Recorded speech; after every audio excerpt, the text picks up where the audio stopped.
What's going on, good people out there in the old interweb? Welcome back. So today we're going to not do an album review, but we're going to talk a concert review. So today is September 22nd, and last night, September the 21st, I rolled up to Nashville and caught Eric Clapton and his band with special guest Jimmie Vaughn. So let's talk that. So yeah, you know, did the thing. Had to do the grown-up thing yesterday. Got off work, got in the car, cruised on up to Nashville, got to the gig. So yeah, as I arrived to the venue was sold out. My seats were kind of stage left to center, 27th row or so. When I arrived, Jimmie Vaughn's gear was already set up and they were ready to go. So Jimmie took the stage and at 8 o'clock and did about a 35-40 minute set. So Jimmie Vaughn's gear, it looked to be his standard signature model Stratocaster. I think they still make the Jimmie Vaughn signature model. Years ago they made a Fender. When I say they made a Mexican Strat for Jimmie Vaughn with Tex-Mex pickups, and then there's also a American Strat version that's based off of his 1962 Alpine White Strat. So that's what he was playing. Amplifier wise, it looked like a couple of Fender Twins, maybe something similar. I did hear a little tremolo, so that wouldn't have been a twin, but I didn't really get a good look at it. So yeah, Jimmie played pretty well. It's not really my bag, right? I've never been a huge Jimmie Vaughn fan, but yeah, it was entertaining, which was the purpose of it. So they tore the set down, and Eric's gear was already set up. They had to move Jimmie's gear.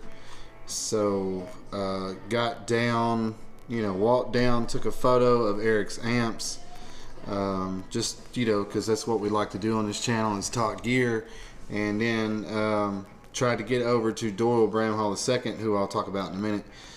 His gear wasn't successful. There was a usher over there that was doing their job. I can't disrespect them, so they were doing their job. That's cool. So I didn't really get over to where Doyle was, but I was able to snap kind of a picture of Eric's gear. So let's talk his gear for just a minute. He had two Fender 57 twin low power reissues. There was actually a third one behind the amp on the right. I'll post a picture. You will see it. There's two twins, and they were both mic'd, but the one on the right had a backup behind it, and then there was a Leslie cabinet behind that. For those that don't know what a Leslie cabinet is, it is a big cabinet with a spinning speaker in it. The spinning sound creates a effect where the sound comes like it's going in and out. Pedal wise, Eric has never been known to rock a lot of pedals, so he had a standard Crybaby wah. I couldn't tell if it was vintage. I highly doubt it. Those things are so fickle. It's probably a just standard Crybaby wah. So I'll do a little research on that, but I'm sure it's probably not vintage. They wear out easily. They're noisy. It's just a wah. Everybody's on a plate of wah. They know what's up. And then he had a amp switcher. The amp switcher switched between the twins and the Leslie, or the Leslie no twin, or both at the same time. That's it. Guitar cable. For guitars, he played a Eric Clapton signature custom shop model My homeboy that was with me, we were kind of discussing the color. It looked like a blue with a heavy metallic flake in it. I think it was a blue. Had a maple neck. Had the boost in it. You could hear it. But I'm not sure what the color name is, but it was like a dark, not a sapphire blue, like a darker than a cobalt with a heavy metallic flake in it. It's what he's playing on this tour. You could look it up on YouTube from the videos and, see what you think. So, Eric Clapton and his band. Let's talk about his band. Who's rolling with EC on this short stint in the United States? So, he is rolling with bassist Nathan East, two drummers. I think that's from the Derek Trucks influence from the 06 World Tour, because Trucks is in the Almonds, and I think that's where that influence comes from. Sonny Emery and Steve Gadd. I was very excited to see Steve Gadd. That has been Clapton's longtime drummer, and I had not had the opportunity to see Steve with him. I don't know why he's been absent from the Clapton band, but it was cool to see Steve because he's a monster drummer. Guitarist Doyle Bramhall II, as I mentioned, from Texas. Chris Staten on keyboards and Paul Carrick on the Hammond. Two backup singers, Katie Kisson and Sharon White. I apologize. They have rolled with him for years. So has Doyle. Doyle didn't do the last couple of tours. I'm not sure why. He was kind of doing some other things, but yeah. Band was tight. No question about that. So Eric comes out, puts on his Strat. He did have a crocodile. His straps are made by Versace, if anybody's curious. To be the guy that could call Versace and say, hey, I need some guitar straps. It's kind of interesting. So the set did roll for 14 songs. Eric played about an hour and 40 minutes. And let's break down the set, shall we? Because that's what we do. So, opened the show with Pretending from Journeyman. I was super excited about this. One of my favorite Eric Clapton jams. Love the solo on the studio version. Love it because it's a Soldano tone. His tone here, the overdriven 57 Twins with the boost in his guitar. His Eric Clapton signature model has an actual, when you roll the volume all the way up, there's a circuit board in the guitar with a 9-volt battery that bumps the signal. So it boosts the signal. That's what I'm saying when I said boost. Doyle took the first solo, knocked it out of the park. Eric took the second solo, and it was on from there. The second solo got the crowd up on their feet, and at that moment, we all looked around and said, "He's still got it."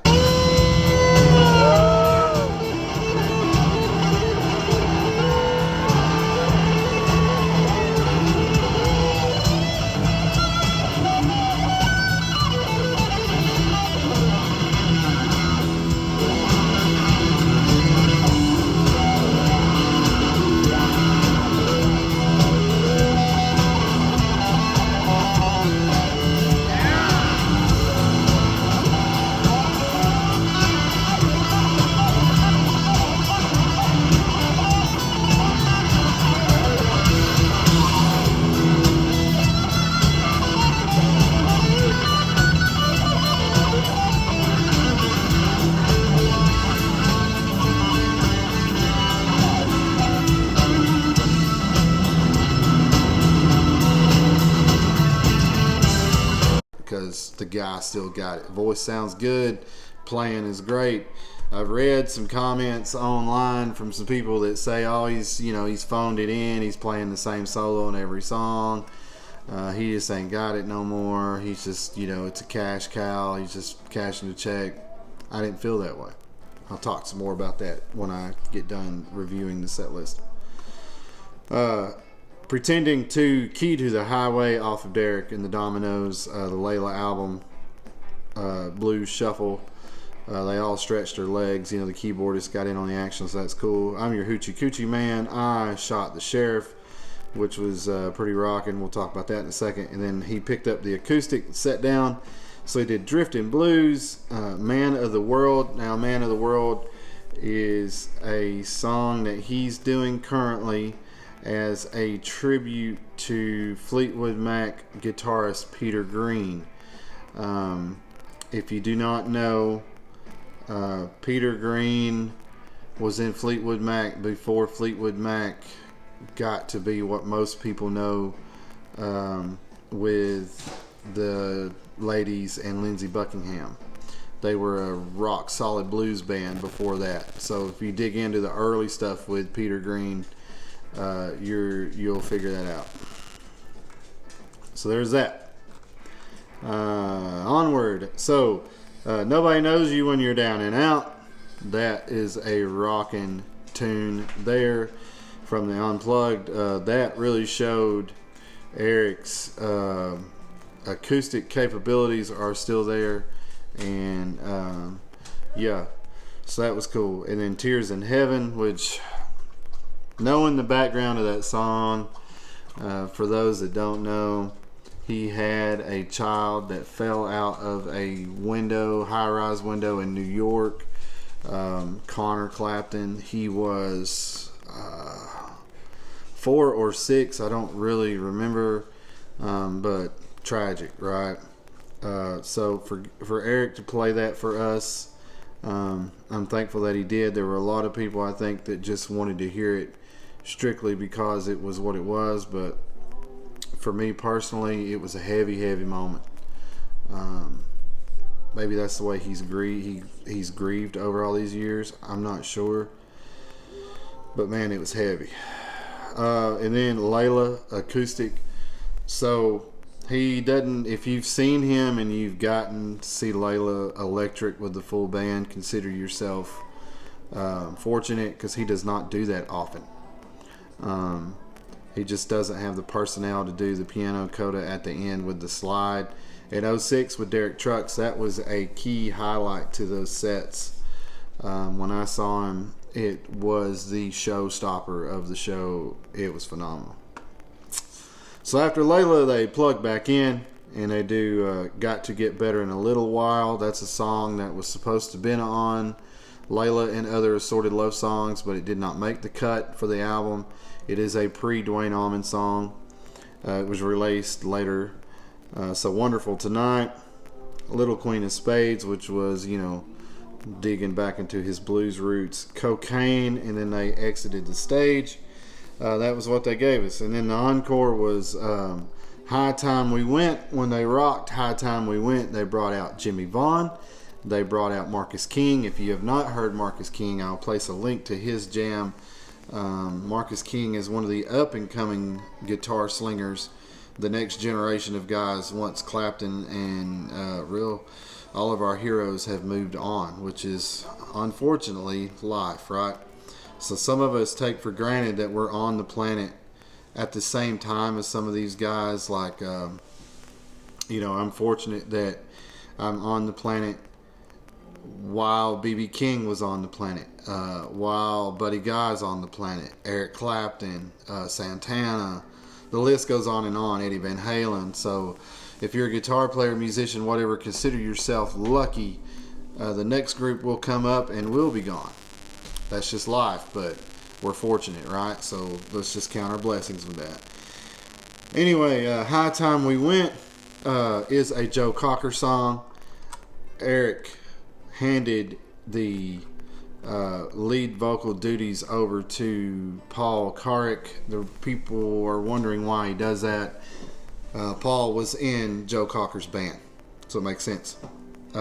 So Jimmie Vaughan, Eric, Marcus King, Doyle, they all took their respective flights, right? So it was a good way to end the show. They exited after they took a bow. The house lights were still down. I could see Eric and the guys stage right behind the stage kind of talking. I thought maybe they were going to come out for a double encore. This whole tour, he hasn't done that. So he kind of shrugged his shoulders, and there was some head shaking, and they exited. House lights come on, done. So yeah, one thing I didn't mention was Doyle's gear.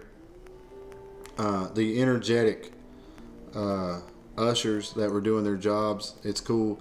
I couldn't get over to his gear. I did see that he had a super reverb silver face, so that puts it, late 60s. There was another amp to it. Next to it, it looked like a Dumble of sorts. If you have a photo of that amp or know what it is, please comment below. It'd be cool to know. And gear-wise, like pedal board, I couldn't get a good look at it. I do know there was a Univibe on it. That's a standard for Doyle. There was a wah, and there was one of the landmine-shaped fuzz pedals. Couldn't get a look at the rest of it. So yeah, EC and his band throwed down. My top 3 jams for the show. Usually I do my top 3 of albums, but this is not an album, this is a live show. So my top 3, I had to start with number 3 was I Shot the Sheriff.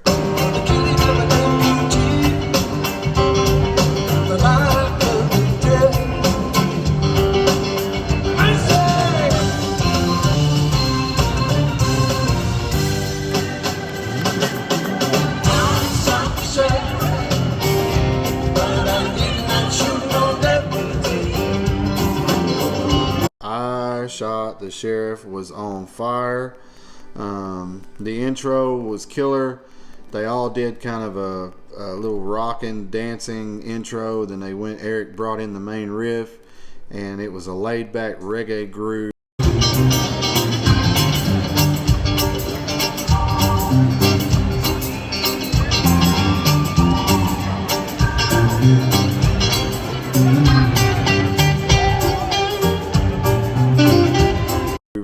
Not as straightforward rock as he usually does, and then his outro solo was at least 3 to 5 minutes of just Eric Clapton genius.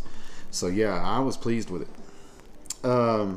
Number 2, I'd say Nobody Knows You When You're Down and Out. The reason I'm going with this acoustic song is it really showcased that he still had that powerful acoustic blues thing that we know he can do.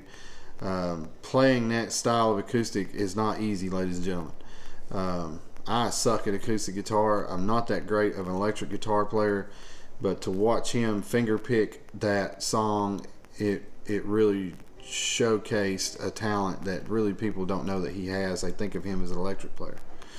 Number 1, that's a tough one. This is a personal thing for me. Got to Get Better in a Little While was the jam for me. The intro, the solo, it just, man, it was fired up. Coming out of the acoustic thing, it was perfect timing in the set. My homeboy that was with me, he said Cocaine was the song for him. I get that. That was his jam. But for me, Got to Get Better in a Little While was the jam of the night. So there you go. There's the set. So overall, how did I feel? Eric Clapton at 75 years old, still got it. Can still throw down. His guitar playing to me was as smooth as ever. I've listened to a lot of EC. I've only seen him one other time, and it was phenomenal. I watch a lot of EC when I'm around the house cleaning or whatever, doing whatever around the house. Clapton's always kind of in the atmosphere around here in the old, Clark house, whatever you want to call it. So yeah, he still got it. The band was tight. His vocal was tight.